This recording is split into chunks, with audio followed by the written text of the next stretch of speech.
from the Pacific to the Atlantic to the Middle East and Europe, all over, American service members are keeping our great nation safe and defending their fellow Americans. So today I hope we can address some of these issues in more detail, and I want to thank all of you once again for your service, for your sacrifice, and for all that you do to keep our country safe as you live each and every day, commanded by that oath we've all sworn to protect and defend and support the Constitution of the United States. Thank you. Chairman? Thanks, Secretary. I appreciate that. And as the Secretary of Defense said, you know, we've got about 2.5 million or so in uniform, active Guard Reserve, and many of our soldiers, sailors, airmen, Marine, Coast Guardsmen deployed around the world, well over a couple 100,000, 120,000 in just the National Guard, with 45,000 deployed domestically and another 42,000 deployed in response to COVID domestically, and then about 35,000 from the National Guard alone deployed overseas. In addition to that, we've got sailors that are patrolling the seas, been doing so since 1945 and protecting the global commons. We've got airmen flying in the skies, protecting not only North America, but indeed most of the world. We've got Marines and soldiers throughout the world operating by, with, and through our allies and partners, combating terrorists in some cases and deterring adversaries in others. Bottom line is, internationally, the United States military is doing a remarkable job, and it's a steadying force. The same is true domestically. With the United States military, all parts of the service are doing just a tremendous job across the board in some really difficult times, as the Secretary outlined. The one thing I would just ask everyone to remember is, in fact, what the Secretary alluded to, which is the oath that we all took to support and defend the Constitution. And remember why it is we are in the service of our nation and what it's really all about. And remember that that oath is an oath to an idea that every single one of us, whether we're male or female or gay or straight, it doesn't matter if you're black or you're white or you're Asian, Indian, whatever the color of your skin is. It doesn't matter your last name, your nation of origin. It doesn't matter where you came from. It doesn't matter if you're tall or short, young or old, rich or poor, famous, common. It doesn't, none of that matters. What matters is that we're all Americans. What matters is that we're united as an American. And in that Constitution, in that document, it is expressed an idea. It's dedicated to the principle, the prospect, that all men and all women that are Americans are created free and equal. And those of us in uniform, we are dedicated to that principle, and we're willing to die for it. So if we're willing to die for it, we ought to be willing to live for it. And I can tell you that we in uniform are exactly that, willing to live for it every single day, day in and day out. We represent all that's good about America, when we are a cohesive, united force, and a force for good and a force for steadiness both domestically and internationally. And I, for one, as the chairman of the Joint Chiefs of Staff, and I know I speak for all the Joint Chiefs, that I could not be more proud of what our soldiers, sailors, airmen, Marines, Coast Guardsmen are doing day in and day out in some really difficult circumstances. And I'm going to turn it over to the SEAC, but thanks so much for what all of you do every single day. Thanks, Chairman. SEAC? Thank you, Chairman, and thank you, Mr. Secretary. I have been 7 months now in the position of the Senior Enlisted Advisor to the Chairman, and in those 7 months, we continue our sensing sessions to make sure that we address all institutional issues. As the Secretary mentioned, this week we took the first concrete step towards an enduring commitment to ensure diversity and inclusion in our department, and that is with the DoD Diversity and Inclusion Board, which I co-lead with Secretary of the Air Force Barrett and Undersecretary for Personnel and Readiness, Matthew Donovan. So we acknowledge that there is a problem, and we're willing to go anywhere from cradle to grave to make sure that we address all of the issues that are plaguing your institutions, your particular units, and personnel, to make sure that we do not get it wrong. And we want to make sure that at the end of the day, once we identify the root causes, we place those plans into action to ensure that everybody serving is valued for their talent, abilities, and experiences. That is our promise to you. And that is based on the principle of the Constitution, like General Milley brought up, that we are all created equal. And equality and opportunity are the founding principles for our Constitution. So we look forward to keep hearing from you. Lastly, we want to make sure that we recognize that we are on this together. And biologically, there's only one race, and that is the human race. It covers all of us. Let's embrace each other. Let's go ahead and get after the nation's missions to ensure freedom and ensure that we, once again, serve as a model for society. So thank you, and let's go ahead and take their questions, sir. Thank you, SEAC. Right. Thank you, sirs. Well, welcome to another live town hall from the Pentagon briefing room. I'm Commander Morgan Murphy. We asked for questions from around the force and the general public on Facebook, Twitter, and Instagram, and hundreds of you submitted not only your questions, but videos as well. So in addition to written questions for our three senior leaders today, we'll be seeing recorded, unscripted messages straight from military members around the world. Let's get right into it. The first question this afternoon was submitted via Twitter by Kate Wright of Los Angeles, California. She writes, "Thank you for defending freedom of navigation. On a scale of 1 to 10, how important is freedom of navigation in the South China Sea and why?" Well, freedom of navigation is a tough question right out of the box. I'll turn to the Secretary of Defense for an answer. Good. Thank you, Commander. And thank you, Kate, for that question. It's a very good question. Freedom of navigation is very important. First, as a principle that says that you as an individual, as a country, have the freedom to navigate either by air, by sea, without being threatened or impeded, if you will, by others. It's an important principle that underlies international law and the rules and norms that have helped keep the prosperity and security of the United States and many countries now for over 7 decades. It's also important because without freedom of navigation, you don't have freedom of commerce. And when you think about it, over 80% of the world's trade occurs on the oceans of the world, and not just in the Pacific, well, mostly in the Pacific, but all around the world. It could be goods, it could be in the Persian Gulf. It is the free flow of oil that fuels many economies. But the freedom of navigation is very important. That's why our United States Navy, now since its inception, has defended the freedom of navigation so that we would have that freedom of commerce and so that other countries would respect those laws and norms that are out there. That's why also the United States Navy faithfully, dutifully, expertly conducts what are called freedom of navigation operations in contested waters around the world, whether it's in the South China Sea, it could be in our hemisphere, or it's also in the EUCOM AOR or the CENTCOM area of responsibility. These things are important to defend. They are important to stand up to and to assert, because the minute you don't, they get chipped away. And over time, what you do is you lose that principle. Those laws and rules and norms are eroded, and you find yourself in a less free world that inevitably ends up being less prosperous and less secure. Our second question today was submitted by 19-year-old Tamon Hamlet in Houston, Texas. Tamon is a member of the ROTC and asks, quote, "Will the U.S. military focus on more humanitarian efforts to alleviate the harm caused by COVID? If so, how?" Tamon, I'm going to turn your question over to the highest-ranking uniformed member of the Armed Forces to answer, the Chairman of Joint Chiefs of Staff, General Milley. Well, it's a great question, Tamon, and thanks for that. As you know, with respect to COVID, for the U.S. military, our priority is first to protect the force. And the reason we put that first is because our theory of the case is that if the force is not healthy, then we can't do all the other tasks like protect the American people, either internationally or domestically. So the first thing we have to do is to make sure that our force itself, the troops, the ships, the planes, and those that man them are clean, COVID-free. So the Secretary has instituted a whole series of very, very rigorous rule sets that we've been following now for several months. And thankfully, we've been, and I knock on wood every day, but thankfully we've maintained that discipline, and we have, relative to other parts of the society in the world, we have relatively low rates of infection. So we've learned a lot over the last several months, but we've got to protect the force.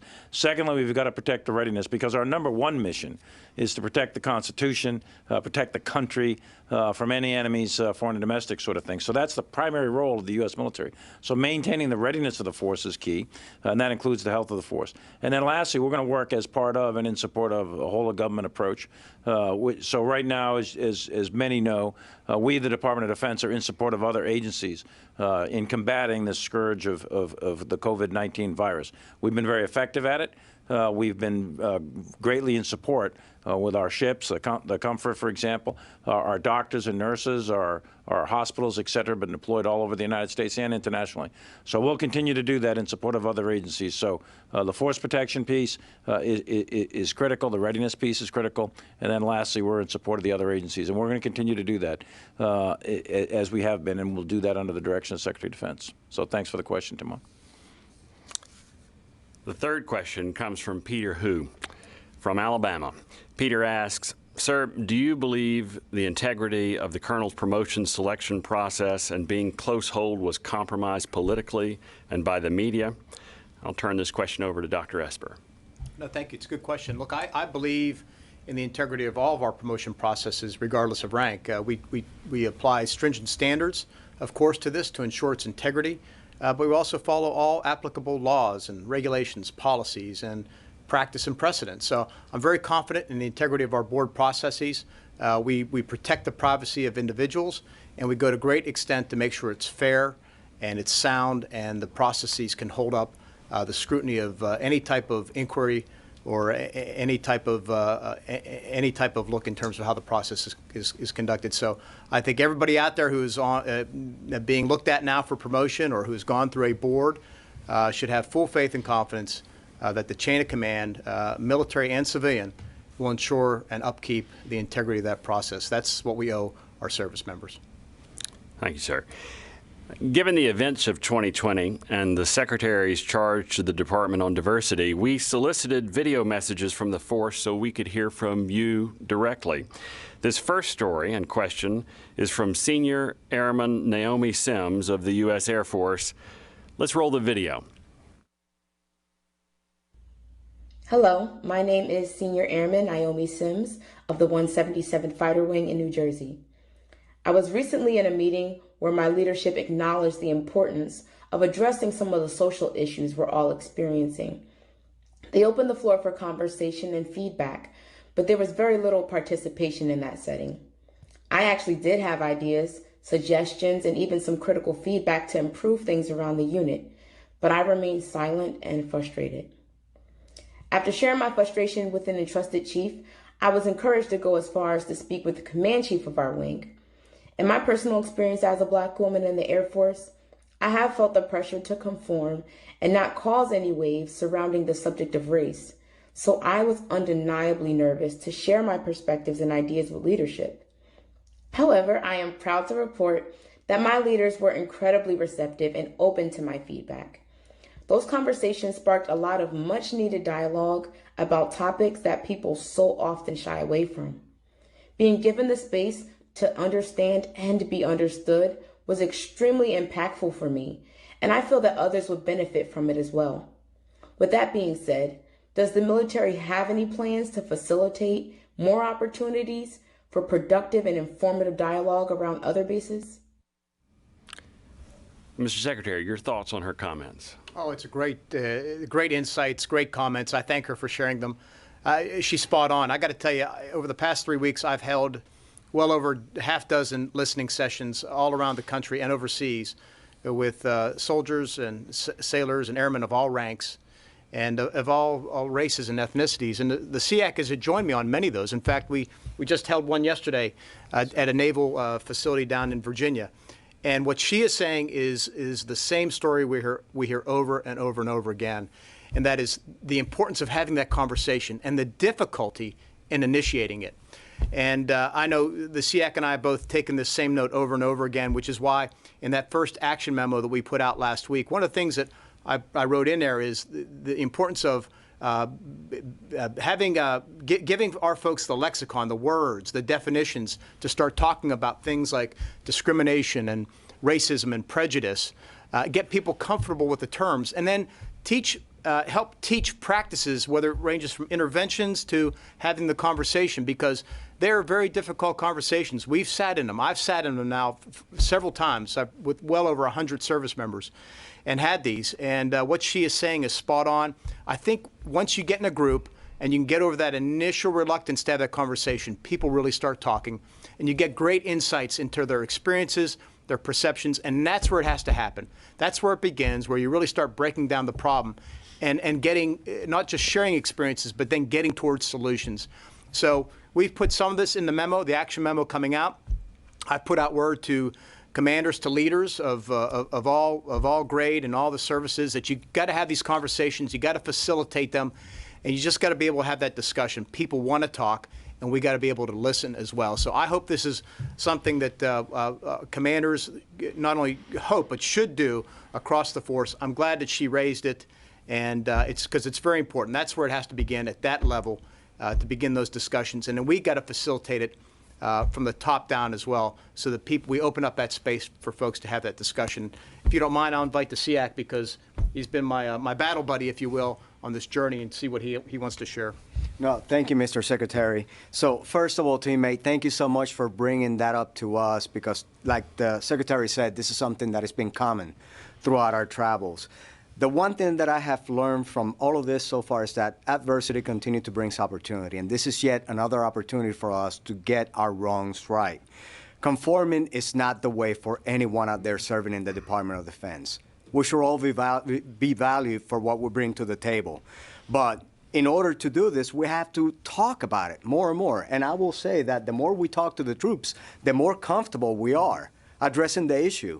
It's coming natural, but repetition is going to be your champion. You have to be able to put it out there, be transparent, and go ahead and continue the conversation up and down the chain to be able to get after the root causes of the problem.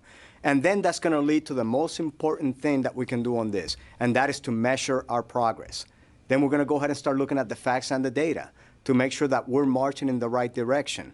But it takes people like you, courageous enough to voice your opinions, your concerns to your leaders, and then walk the rounds up to the target, up the chain, to ensure that your voice is heard. You do that, we have your back 100%. Let me just wrap up by saying this is about two important things. One is showing empathy and respect for one another. And then number two, related to that, is what we're trying to do is build a more cohesive, a more capable, a more ready force. At the end of the day, we get there by working with our most critical resource, our people, and making sure that everybody feels included, and making sure everybody feels welcome and comfortable and confident in what they're doing, and ensuring that diversity, inclusion, and equal opportunity, because that's how we become even better than what we are today. Courageous indeed. Thank you, sir. This next question comes from Matthew Kirshner, an Army automotive maintenance warrant officer from Junction City, Kansas. Via Facebook, he asked, what's the annual cost and actual benefits to prove to foreign nations that we can deploy brigades rapidly? Instead of wasting funds on brigade rotations costing hundreds of millions annually in taxpayer dollars just to ship equipment, not to mention personnel, repair parts, ammunition, etc., why don't we use that funding to actually fix our readiness? Because units are flat out lying to the JCS in order to make a mission happen just to get a good evaluation bullet. Modernize our equipment sets. Last I checked, I was still working on equipment nearly 40 years old with issues 4 pages long. Matthew, I'm going to turn your question over directly to the Chairman of the Joint Chiefs of Staff to answer. Sir, your thoughts.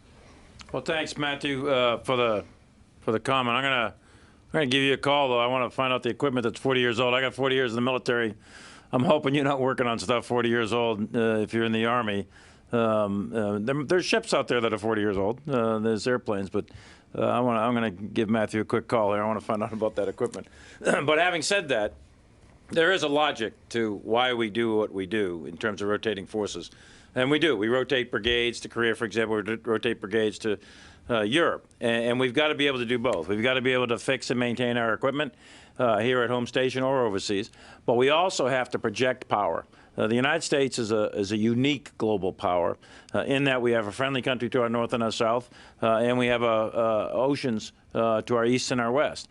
And for us to be a global power and influence outcomes around the world and to shape outcomes in the interest of the United States, we've got to be able to project power.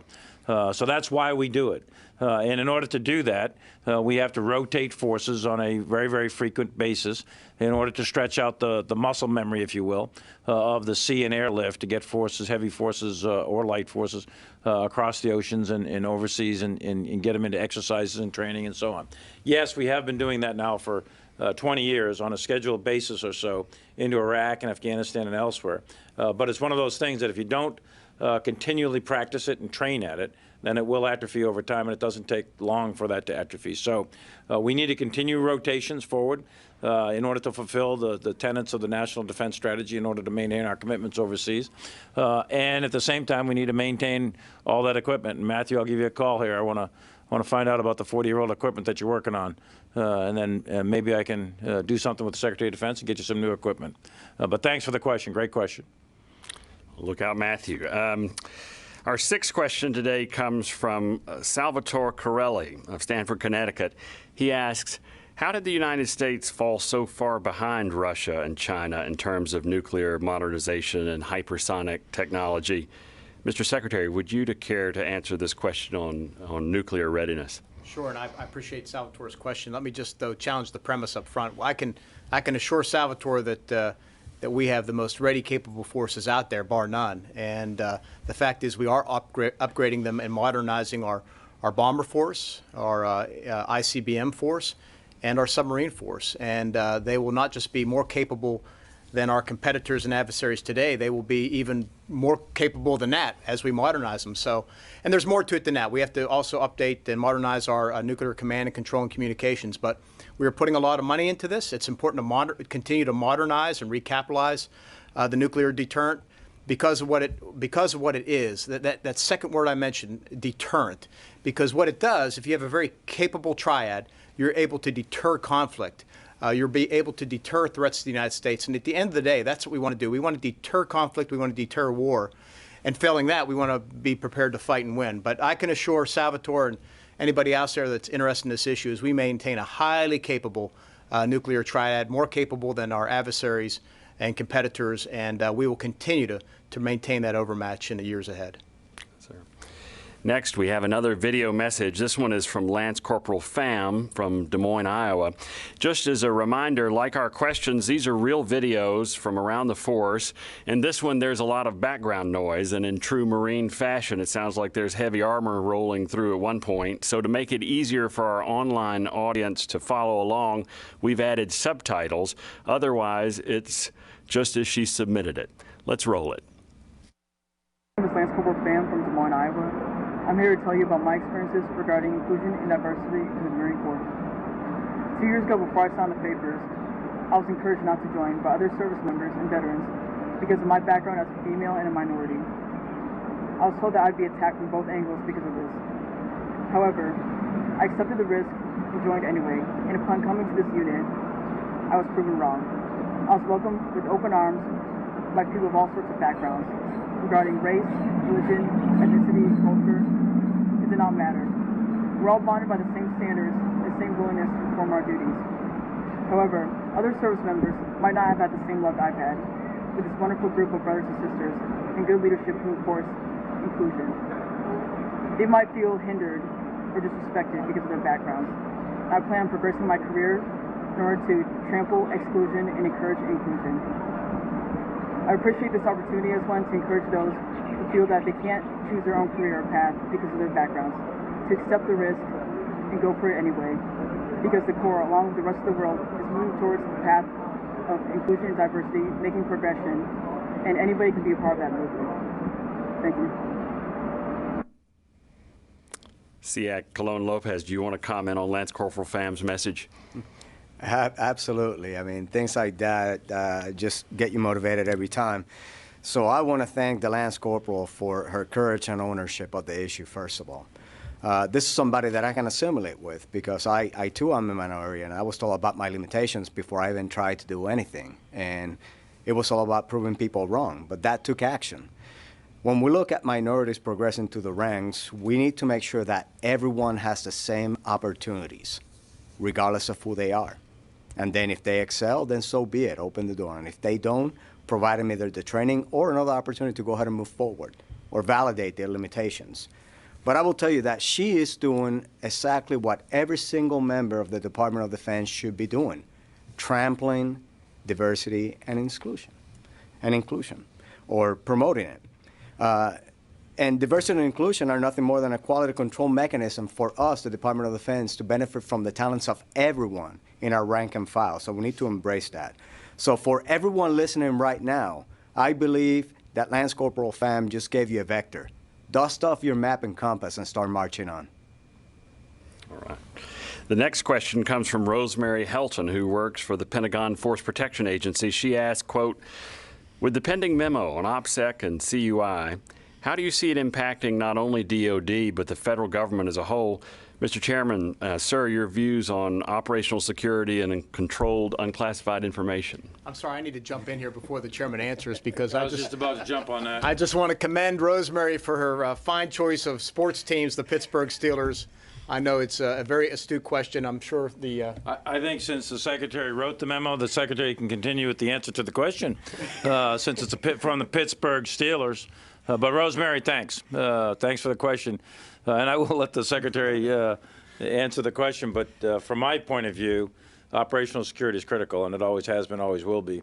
And no matter what labels we put on it, whether it's classified, CUI, FOUO, secret, top secret, all these code words, et cetera, the couple of things to remember about operational security. One is whoever you're talking to with information, they need to have the appropriate level of clearance. Don't ever forget that. So you might be talking to someone about something. They may not have the level of clearance about the topic you're talking about.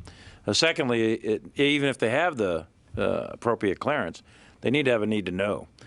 So that's important. You have to have both things when you're talking classified information. Operational security is critical. And this, there's been leaks, so there's things that are water cooler talk, and people talk about me, or they talk about the Secretary, or they talk about this person, or the SEAC, or that person, other people, et cetera. Okay, that's water cooler talk. And that's going to happen. Large organizations, Pentagon, military, et cetera.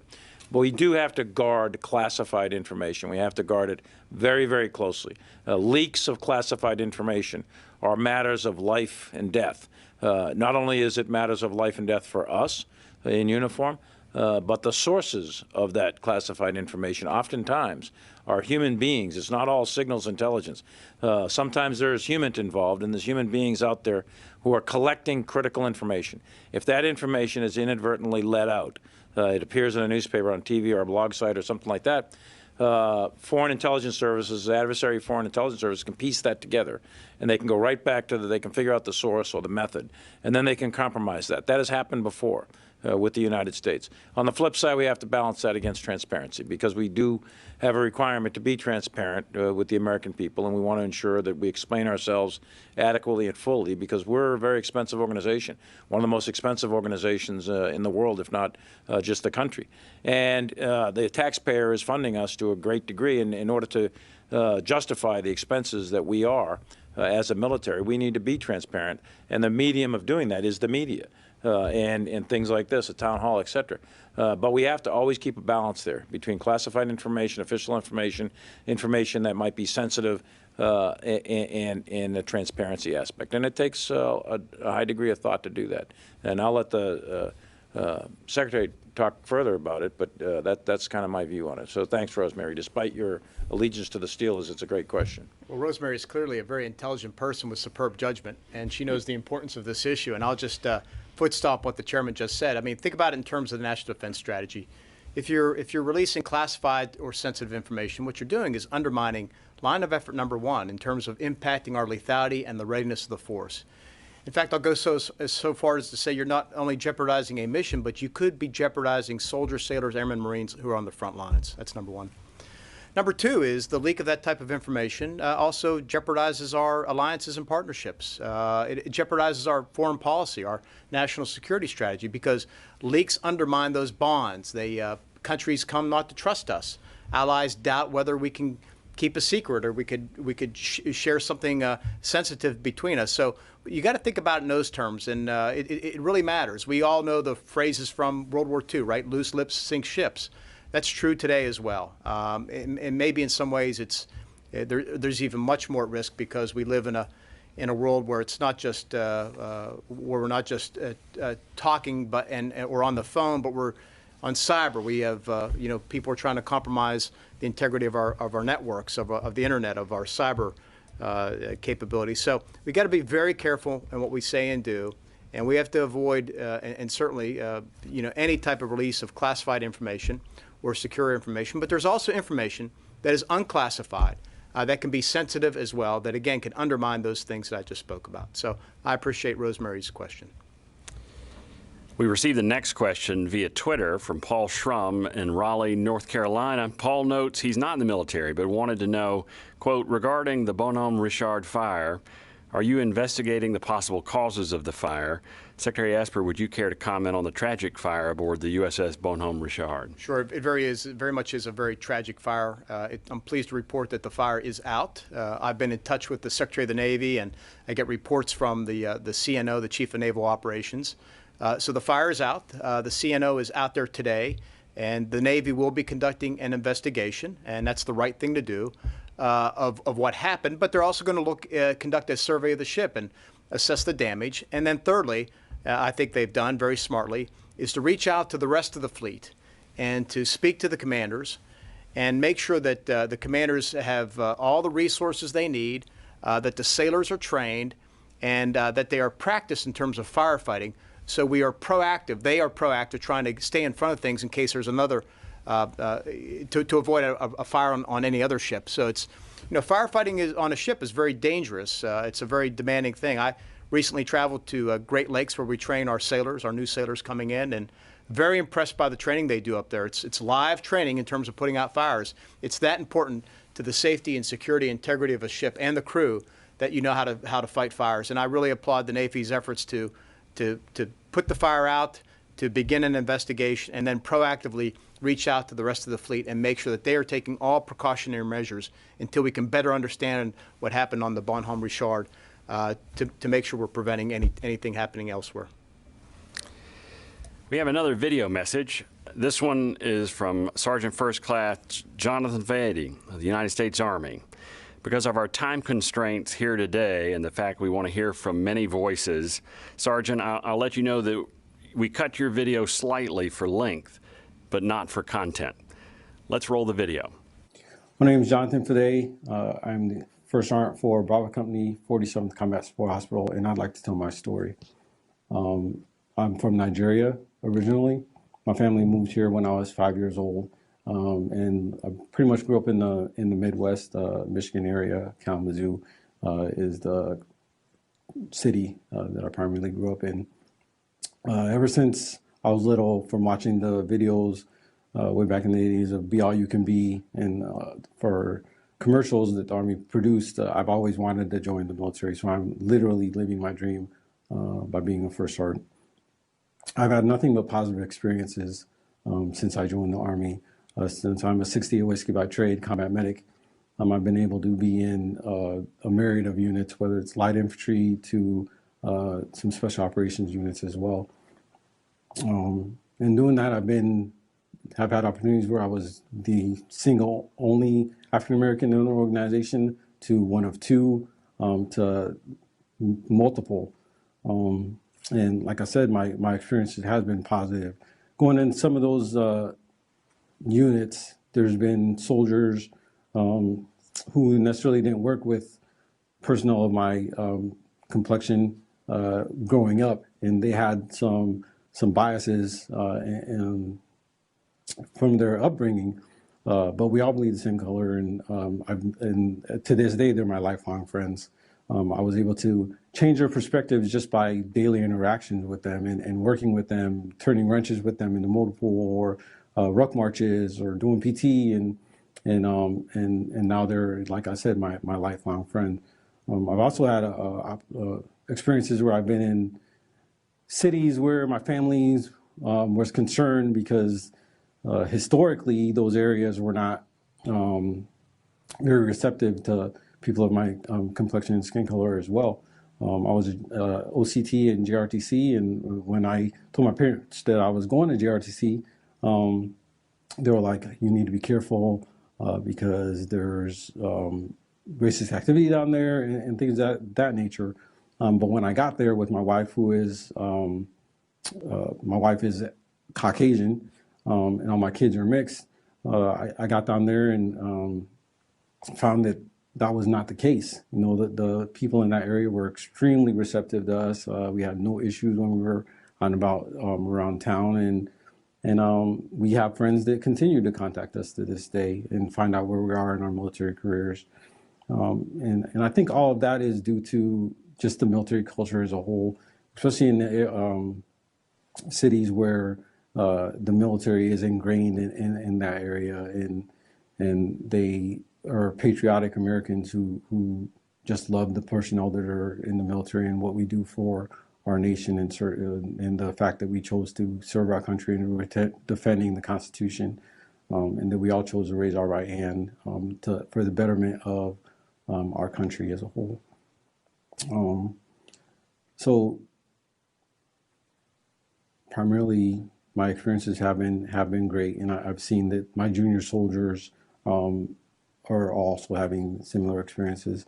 Some of them have not had as great experience as I have, but they see that what they're doing is for a purpose and for a just cause, which is allowing those personnel who feel differently to be able to voice their opinions without fear of reprisal from as they might find in other countries.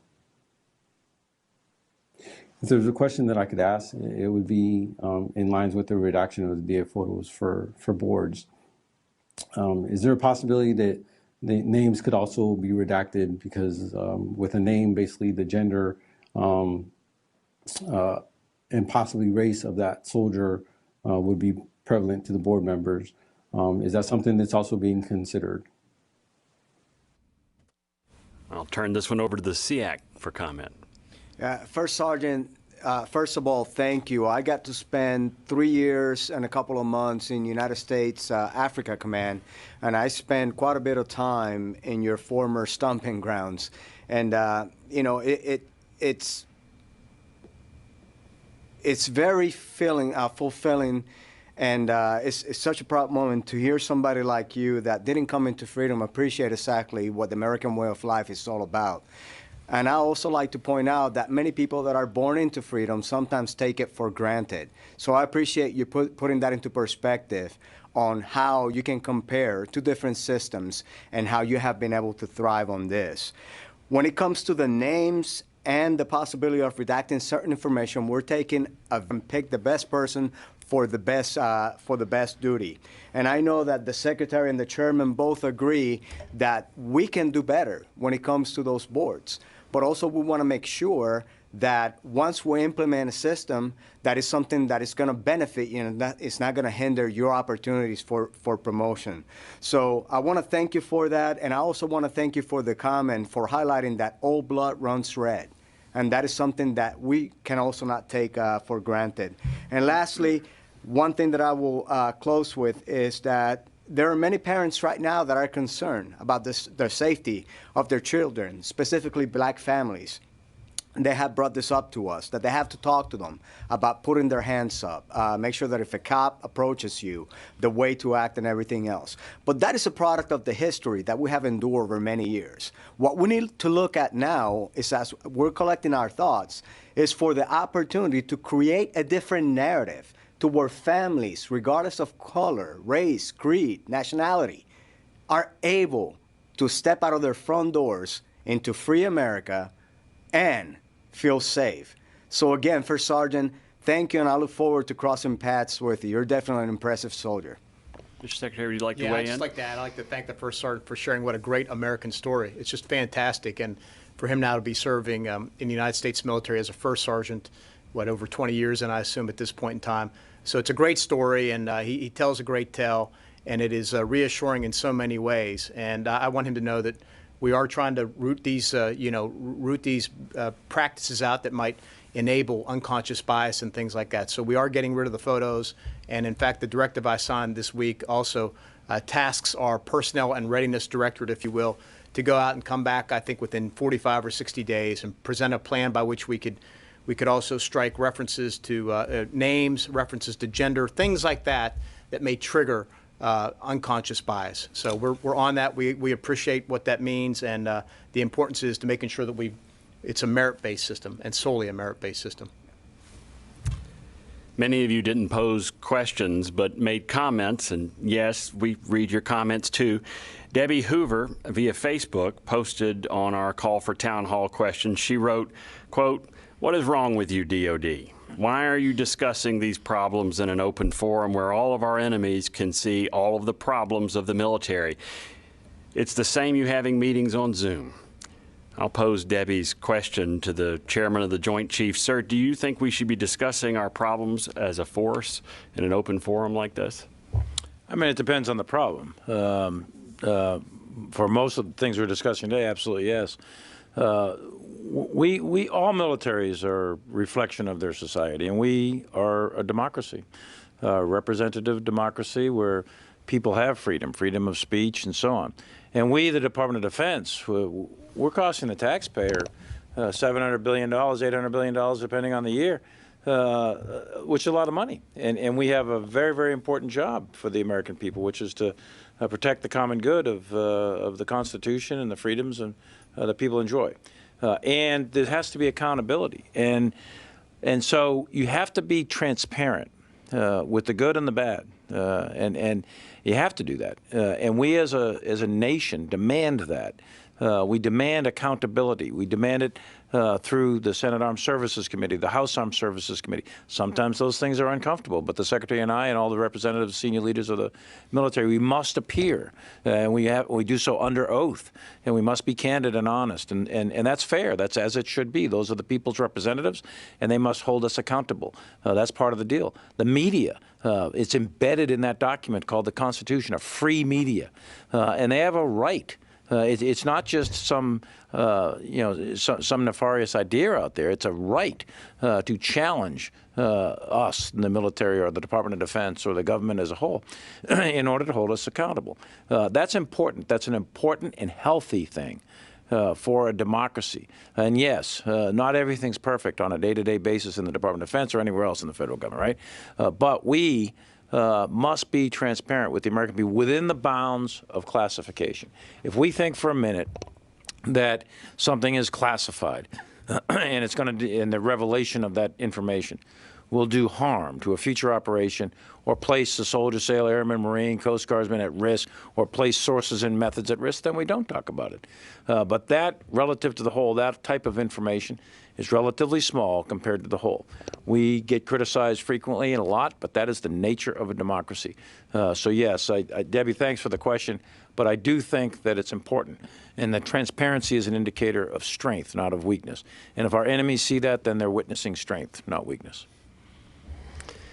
Our next question comes to us from Senior Master Sergeant Rihanna Blake with the 366th Fighter Wing at Mountain Home Air Force Base in Idaho. She writes, quote, "In the current COVID-19 environment and considering most deployed location requirements to have inbound personnel quarantined for a 14-day period, has there been any discussion of adjusting RDDs, that's requirement drive developments, to reflect this requirement on the front end rather than having personnel that are slotted to redeploy on an automatic basis?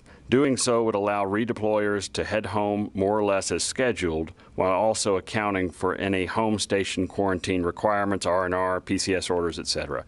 Thank you for your time and consideration. I'll turn this one to the Secretary. Sure. Well, I'll kind of answer the question more broadly first, and that is, we talked about it earlier. First and foremost, priority number one for me, going back to January, which is, I think, when we issued our first force protection measure in January, and since then we've issued 10, 11, 12 more, is protect our people. And protect our people means not just service members, but also family members and our DOD contractors and, of course, our DOD civilians. And by doing that, you can then take care of mission number two, priority number two, and that is make sure we maintain our mission readiness, our capabilities. And then, because that is our core mission, number one, protect the nation. And then, of course, number three is priority number three was the participate in the whole government response to COVID. But with regard to this particular issue, what we try to do is be very clear as either units move back and forth or people move back and forth, that in addition to testing and other measures that we are taking, that certainly if you are a unit, we want units before they deploy abroad to be tested and to have their ROMs, their quarantines, if you will, here on this side in the United States, so that once they hit the ground, they are ready immediately to begin their mission, whether it's a security mission, whether it's a partner operation, or some type of exercise. They're ready, and they don't have to wait 14 days. In many ways, that principle holds true for individuals that are PCSing back and forth. And as best as possible, all persons should go. I shouldn't say as best as possible. Let me be clear. All persons should do a 14-day ROM, either on this end or on the receiving end, depending on what you have to do in between there in terms of transportation. So that's what we're trying to get to. We want to make that system as efficient as possible. We are giving the services some room within their systems of moving people around to do it as efficiently as possible to address some of the issues being raised there. But the important thing is that we move people safely, that they do whatever testing or temperature checks as need be, and then on either one end or the other, they do that ROM so that they are not, if they are asymptomatic carriers or even symptomatic carriers, they are not presenting that into what would otherwise be a clean environment. So again, it's force protection, protecting our service members, our civilians, et cetera.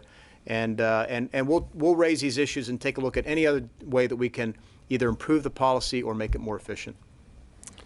Today's last video submission comes from Operations Specialist First Class Pierre, who is stationed in Italy. Let's roll it. With all the recent events that's been going on back in the States, I had to ask myself a simple question. What does my chain of command see in me when I take off this uniform? Unfortunately, I don't have the answer to that. But what I am is unapologetically black. And with that comes a great responsibility to face challenges and adversities of preconceived notions and prejudices of how I'm supposed to act or what I'm supposed to do. It's sad to say, racism is alive and well around the world and not just back at the States. With my experience in the Navy, although it's been a great one, I ran into some people that only judged me by the color of my skin and not by the quality of my work. As a Navy, I feel that we should continue to treat people fairly based off their character and the sum of their actions. That's how we'll continue to be the world's greatest Navy. I'll turn this one over to the Chairman of the Joint Chiefs to comment on OS1 Pierre's message. Sir. Well, Specialist Pierre, thanks. Those are powerful words. You asked what your chain of command would think when you take that uniform off.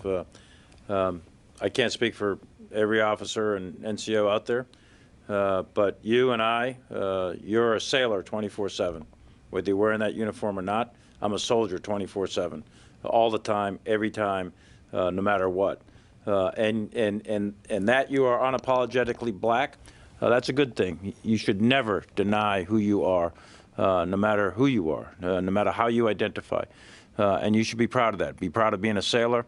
Be proud of being an African American, and all that's good. And remember, and this is for everyone, not just Pierre, but again, going back to the oath, going back to the idea that is America, the idea that every one of us is free and equal. Remember the words of Lincoln, that this is a nation conceived in liberty and dedicated to the proposition that all men, and I would add all women, are created equal, period, full stop. And that's what we're about. That's what that Constitution, that's what that idea is about.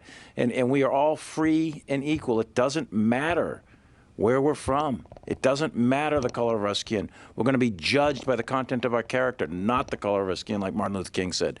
That is what this country is about. That's the essence of America. And that is what we in uniform are dedicated to protect and defend. That's what the Constitution is all about. And we are willing to die for those principles, those values. And again, if we're willing to die for those principles, we ought to be willing to live for them every single day. So thanks, Specialist Pierre, for what you do and what you do every single day, whether you're wearing that uniform or not. Thanks for what you're doing and who you are.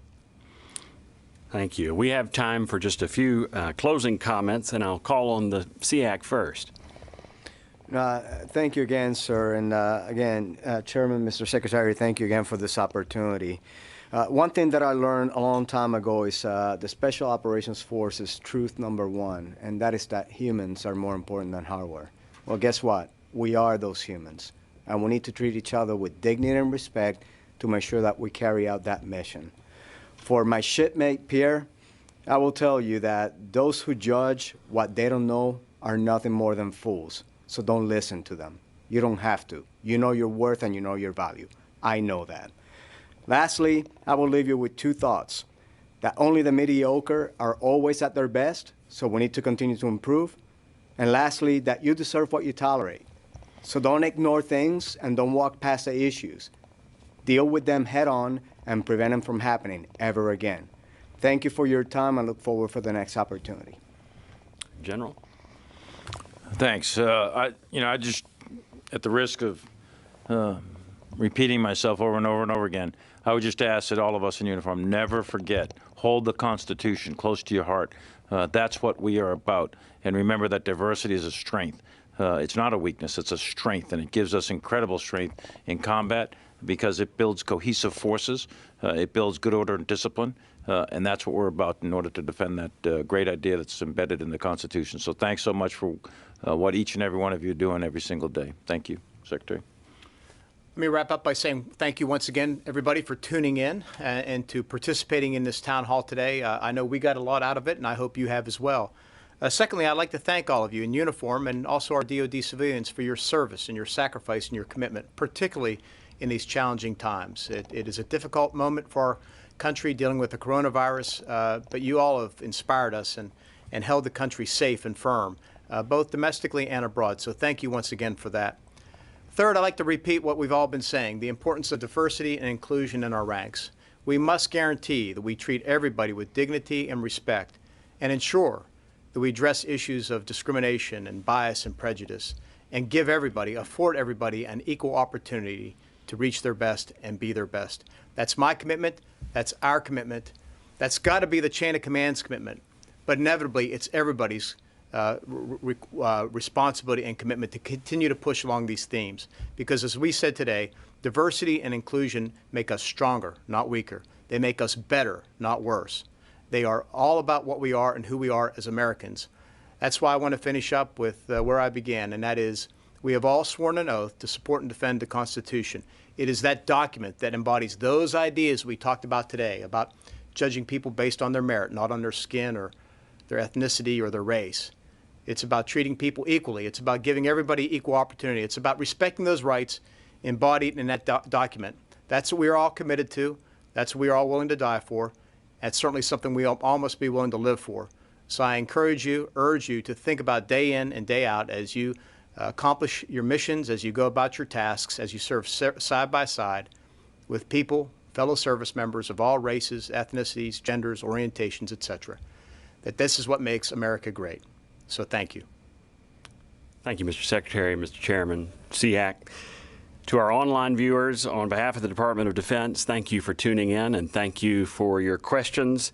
That concludes our virtual town hall today, July 17th.